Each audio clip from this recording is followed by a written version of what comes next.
The Attorney General says the family is believed to have been in Vinton County for the past 4 years. He says they spoke to neighbors who say they had no idea that children were even living there. He says the home was in deplorable conditions, comparing it to a third world country.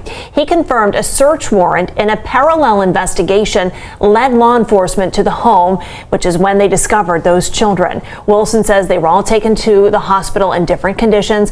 Some examined, some admitted. One was in the ICU, critically ill at one point.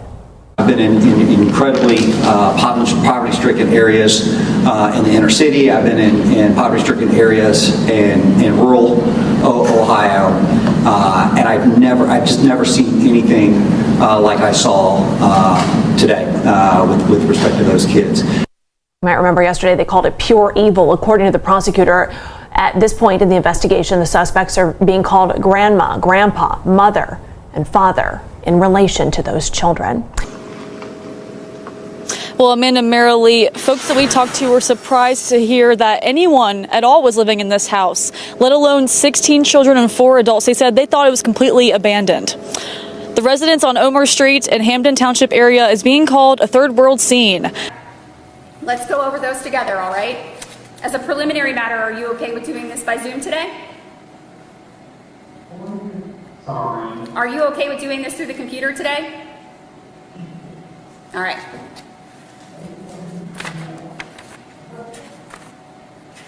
So, actually there are 17 here. I apologize, there are 17 counts on one of these. Each of these counts is a second-degree felony count of endangering children, which is a violation of Ohio Revised Code 2919-22B1 and E2D. Each one of them alleges that on or about June 30th, 2026, that you did abuse a child under the age of 18 years old, and the violation resulted in serious physical harm to that child. Each count contains different initials indicating, and birth dates indicating which child to whom it refers. Count 1 is CS, date of birth 5/30/2008. Count 2 is ZS, date of birth 8/17/2009, date of birth 3/13/2011. Count 4 is KS, date of birth 3/28/2012. Count 5 is BS, date of birth 5/8/2013. Count 6 is GS3, date of birth 9/2/2014. Count 7 is LS, date of birth 5/25/2016.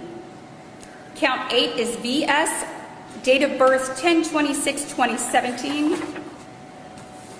Count 9 is JS, date of birth 10/27/2019. Count 10 is ES, date of birth 9/29/2020. Count 11 is NS, date of birth 2/10/22. Count 12, SS, date of birth 2/10/22. Count 13 alleges harm to John Doe, date of birth 1/21/25. That's John Doe A. There's John Doe B, date of birth 1/21/25. Count 15 is identified by first name Isaac, no date of birth at this time.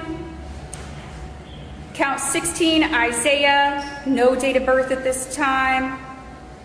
Count 17, Wade, no date of birth at this time.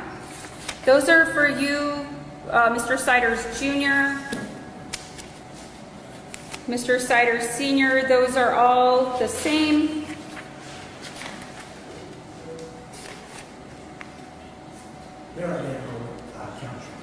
Yes, I suspected so, but I wanted to ensure. All right. Each of those felonies of the second degree is punishable by 2 to 8 years as a minimum sentence and a maximum sentence of 12 years in prison. A maximum fine of $15,000 and 18 months to 3 years of post-release control. Do you understand all that? You have the following rights. You have the right to retain counsel, 18 months to 3 years of post-release control. Do you understand the charges against you? I need you to answer out loud because we're keeping a record. All right. Doesn't mean you agree with them. I just need to know that you understand what they are. You have the following rights. You have the right to retain counsel even if you intend to plead guilty. You have the right to a reasonable continuance in these proceedings to secure counsel. You have the right to have counsel assigned without cost to you if you are unable to afford counsel. You have the right to bail if the offense is bailable, and we will discuss bail momentarily. You are not required to make a statement at any point in these proceedings that anything you say can and may be used against you. You have the right to a speedy public jury trial. Do you understand those rights? All right. The jail has applications for court-appointed counsel. If you wish to fill them out, they will send them back to the court. You have 4 pleas available to you. A guilty plea is a complete admission of your guilt. A not guilty plea is a complete denial of your guilt. A no contest plea is not an admission of guilt, but it is an admission to the facts that underlie the indictment. If you plead no contest, the state would give me a statement of facts, and it would be up to the court to determine whether or not you were guilty based on those facts. If the facts were not sufficient, I would find you not guilty. A plea of no contest cannot be used against you in any subsequent civil or criminal proceeding, but you would have a criminal record if you were convicted under a no contest plea. A plea of not guilty by reason of insanity must be made in writing. Do you understand these pleas? And how do you plead? Stop. First of all, I want to remind you of your right to remain silent. This is not the time for you to argue your case.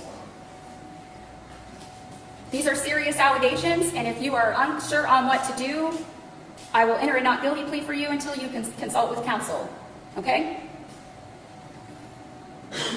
I also need to advise you that because these cases came before this court on a complaint, as opposed to through an indictment by the grand jury, you have the right to a preliminary hearing. And that's a matter you can discuss with counsel once they're appointed as well. All right? All right. So I will enter not guilty pleas for both of you at this time until you have the opportunity to discuss this case with counsel. State's position as to bond. Thank you, Your Honor. May it please the court, it is the state's recommendation that a $300,000 cash or surety bond be imposed on each defendant based on the seriousness of the offenses under the court's standard terms and conditions, including special conditions that they have no contact with co-defendants, with each other, and with the victims, and that if they were able to post bond, that they would be subject to GPS monitoring. Thank you. Could you hear the prosecutor? The state is asking for a $300,000 cash or surety bond, and that if you are able to post bond, that you have no contact, let me back up. Even if you're not able to post bond, they're asking that you have no contact with your co-defendants. That means each other. I presume the jail will keep you from having contact with the other 2 co-defendants if you remain in jail. No contact with the alleged victims of the offense, and if you are released, that you be fitted with a GPS monitor at state's expense. We also have general conditions of bond if you are released, which include that you be a law-abiding citizen, that you keep the court informed of any address or telephone number changes, that you appear at all court hearings, and that you get DNA and fingerprinting done if you have not already done so. Do you have anything to say as to bond?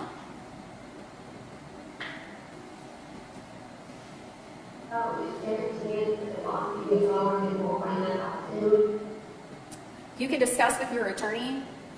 They could file a motion to modify bond, and the court will consider that at that time. Okay? All right. Is there anything else from anyone? No. All right. We'll get someone appointed as soon as possible. Thank you. Thank you. You too. All right. after police say 4 adults were keeping 16 children ages 1.5 to 18 in, quote, horrendous and deplorable conditions. Ohio Attorney General Andy Wilson said the children were not enrolled in school. Some of them couldn't speak, and one couldn't spell their own name. All 16 children have been removed from the house, and while investigators work to get more details on what exactly happened inside those four walls, neighbors and residents are trying to wrap their heads around it too. When it happened just down the street from them, one neighbor had no idea anyone lived inside the house. Well, honestly, the house seemed abandoned, and it was a shock because we had never seen or heard anything from that house. So, to me, it seemed like they had them locked in there, because I had never seen a child in that yard, or the people that was just in court. That's the first time I've seen them. Odell says there were no signs of life, no noise, and no one outside of the house, giving him and so many other neighbors no suspicions at all of anything going on. And the scene here is still surrounded by police tape, but you can see from the street just piles of trash on the porch and in the yard, as well as a pile of old children's toys and a dog food bowl that's still completely full. Amanda, Marilee. All right, Sarah, thanks so much for that live report. Anyone with information about the family is asked to call the Ohio Attorney General.